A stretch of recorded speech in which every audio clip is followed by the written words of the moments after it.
A ver, hay una transformación silenciosa que está ocurriendo ahora mismo, y lo curioso es que no empezó en un laboratorio de alta tecnología, ni en una sala de juntas. No, empezó con un comentario, casi al azar, en un taxi, y esa simple observación, esa pequeña frase, podría estar a punto de cambiarlo todo. No solo lo que comemos, sino la mismísima estructura de nuestra economía. Pues sí, todo arranca con eso, con una sola observación, una pista, escuchada casi por casualidad, que resulta que apunta a un cambio de proporciones mundiales. Y aquí la tenemos, la frase exacta del taxista. Mis clientes me dicen que ya no tienen hambre, se están inyectando algo. Esta es la primera pieza del puzzle. Sus clientes, de repente, ya no tenían hambre. Él, sin saberlo, no estaba describiendo una nueva dieta de moda, no. Estaba describiendo, sin querer, un cortocircuito en el motor fundamental de nuestra economía, el deseo. Entonces, la pregunta es inevitable. ¿Qué pasa cuando millones de personas de repente dejan de tener hambre? Y ojo, que esto no va de hábitos alimenticios, no es una cuestión de nutrición. No, esta es la primera sacudida, el primer temblor de un auténtico terremoto económico. Porque claro, cuando el hambre, que es uno de nuestros impulsos más básicos, deja de ser un motor, no es que tiemble la mesa, es que tiembla todo el sistema que hemos construido encima. Vale, vamos a pasar de la anécdota a los datos duros. Vamos a ver cómo esa conversación en un taxi se convierte en un fenómeno global. Uno que está respaldado por cifras que la verdad están haciendo saltar todas las alarmas en industrias enteras. Bueno, pues ese algo del que hablaba el taxista son estos fármacos, los agonistas del GLP-1. Un nombre un poco técnico, pero la idea es simple. Un agonista es, para que nos entendamos, como una llave que encaja y activa una cerradura muy específica en el cuerpo. En este caso, la llave activa una señal en el cerebro que le dice dos cosas. Primero, oye, ya estás lleno. Y segundo, y esto es lo más importante, no necesitas esa recompensa. O sea que no actúa en el estómago, sino que redefine el deseo directamente en su origen, en el cerebro. Y aquí es donde la cosa se pone seria. Un estudio clave de la Universidad de Cornell ya le ha puesto cifras a este cambio. Y la cifra es esta, un menos 5,3%. Esa es la caída media del gasto en alimentación de un hogar en Estados Unidos con una sola persona usando estos fármacos en los primeros 6 meses. La gente está literalmente reescribiendo sus listas de la compra. Y no es porque estén a dieta, es que su propia biología está alterando la demanda a una escala masiva. Y si miramos en qué se gasta menos, la historia es todavía más clara. Fijaos dónde se nota más el impacto. En las compras por impulso. La comida rápida, los snacks salados, la bollería, todos esos productos con muchísimas calorías que dependen de un antojo de última hora, de ese capricho momentáneo, pues son precisamente esos los que están sufriendo las caídas más fuertes, hasta un 10% menos. Y que nadie piense que esto es una tendencia de nicho, algo para unos pocos. Para nada. Los datos de Gallup muestran que la adopción se está acelerando a una velocidad de vértigo.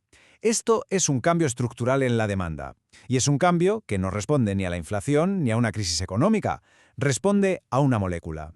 Además, el fenómeno ya es global. Un informe de Kantar revela que en América Latina el interés es masivo. Y esto es muy significativo, porque supone una amenaza directa para esos mercados que se habían convertido en el gran motor de crecimiento para la industria de los alimentos ultraprocesados. El juego está cambiando en todas partes. Entonces llegamos al punto crucial de todo esto. La historia va mucho, mucho más allá del pasillo del supermercado. Lo que está en juego es el corazón mismo de nuestro modelo económico. Pensemos en ello. Durante décadas, nuestra economía se ha construido sobre una idea muy simple: hacer que la gente quiera más. La publicidad, la conveniencia, la dopamina, todo estaba diseñado para estimular el deseo, para que el hambre, en un sentido amplio, nunca se saciase del todo.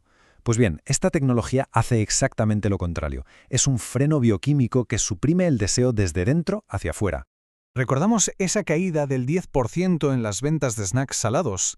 Pues ese número no es solo una estadística en un informe.